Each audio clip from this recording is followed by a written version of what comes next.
MWC 2023 themes. Now, you can listen to this segment or maybe watch these 6 hours of that we did on videos, and you can catch all this.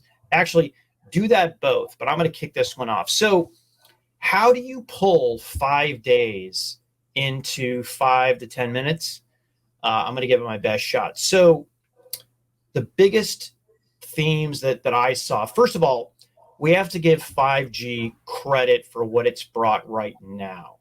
While I know it's not what everybody expected, and I'll get to that in a little bit later, why I think we think that, it did bring an incredible amount of spectral efficiency to the table for carriers, where they could deliver the same amount of bits at 20% of the cost. And that is a really good thing.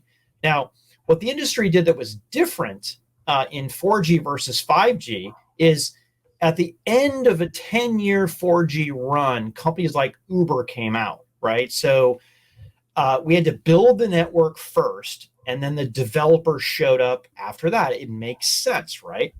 Well, at 5G, the industry piled on at the beginning of the build out, and we're about 5 years into a 5G build out. So if you track this to 4G versus 5G, 5 years from now, the network will be done. And that's where you will have supposedly swing you around the room type of applications that everybody was talking about. So part of the 5G wah-wah or letdown is self-inflicted on the industry. But heck, even in the US, ARPU is up, right? The ARPU for US carriers is actually up based on 5G. So what was the talk?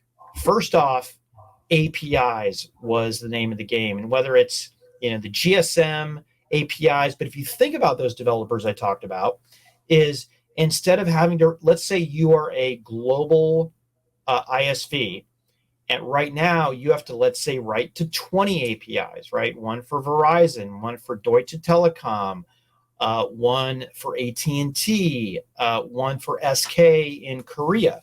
So the industry is getting smarter, and whether it's GSM type of interfaces, heck, Ericsson's Vonage. I always wonder if I'm saying that. Is it Vonage? Is it Vonage? Anyways, I said Vonage. I've always said Vonage. Bumped into to their CEO in the Admirals Club on the way there. Interestingly enough, but there's an agreement amongst carriers to use a common set of APIs. This would mean theoretically that regardless of what vendor you are, regardless of what carrier, and regardless of which carrier equipment vendor you are, that would absolutely blow the doors off speed of getting incredible 5G applications there. Cloud-based networks, whether it's Cloud RAN, whether it's Cloud Core, that was a huge talk. And we did a ton of interviews with executives and sat down, not on video, discussing this with executives. And by the way, on the RAN side, whether it's vRAN, whether it's ORAN, whether it's Open RAN or RAN, the current RAN, it doesn't make a difference. These can all be cloudified, but vRAN and Open RAN and ORAN can be done a lot easier.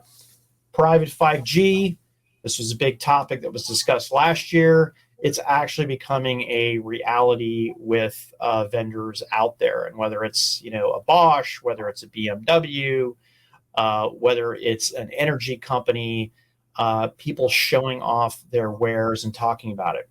And the final one I'm going to hit, and Daniel, I definitely left you oxygen on this one, was metaverse. Check out Moor Insights and Strategy analyst Anshul Sag. He went through probably what 25 companies were doing in the metaverse. Now, you might say, wait a second, metaverse is dead, right? Well, guess what? Apple is going to come to market this year, and everybody wants to get their pound of flesh out at the show to show what they can do because, love or hate Apple, mostly hate, they do create markets, and they do understand how to optimize and experience. So that's what I saw. These were some of the key themes that I thought were interesting. Yeah, I mean, some of the big hooks, cloud networks, private 5G, they definitely were persistent year over year. I think one of the themes, if you back out even a little further, Pat, was, the macro, the way it's being described in the media versus the way companies and technology leaders are thinking about it. We've had a number of sit downs, top executives, CEOs, and I walked away from the event saying, I think the economy has challenges, but there's a lot more optimism that maybe even some of the worst of the inflation, some of the worst of the austerity that we were going to see during this period is starting to come to an end, which is also very opportunistic for tech, because I've relentlessly talked about the deflationary aspects of tech. So if you're building optimizations, automations, artificial intelligence, anything else that scales well, I think in the tech space, there's going to be a lot of opportunity. I think generative AI, despite the fact that it really isn't the right location in many ways, being mobile and at the edge, it still found ground. You and I did a really interesting 6.5 with Qualcomm CEO Cristiano Amon. Talked a lot about Stable Diffusion, which is a really interesting app, because some of the generative AI that we're going to want to do is going to need to happen on device at the edge with limited bandwidth and access to the network. Companies like Qualcomm and other companies that are building on-device AI capabilities are going to become very interesting there, which right now I think all the talk is really about what's happening in the cloud. The cloud providers are getting most of the credit, and there'll be more coverage of the overall kind of chat GPT space. Pat, you and I Friday, we're going to have to talk about Microsoft Salesforce. Exactly. So we'll come back to that one. The other interesting theme, Pat, and this kind of kicked off every show that we had, was mobile world is back. And so shows of this size with a impact on a global scale like we had with the pandemic don't always survive, and they certainly don't always come back. This was a show, it was a wall-to-wall show up to 2019. I don't know, walking through the halls of Hall 3, down the main row, over from where Qualcomm and Cisco down to where Samsung is. And on the other side, Pat, last year was a bit of a ghost town. And it was obviously a lot of rules, a lot of COVID-related restrictions. I don't think people wanted to travel yet. That's over. So again, another kind of like what the media is saying versus reality is. The reality is this show is back. Anyone that would kind of tell you otherwise would be, I think, disingenuous. I think that the criticality of the edge to the core network continues to gain momentum. I think the monetization in the carrier and telco ecosystem is becoming more clear. I think first it's going to be about making connectivity pervasive.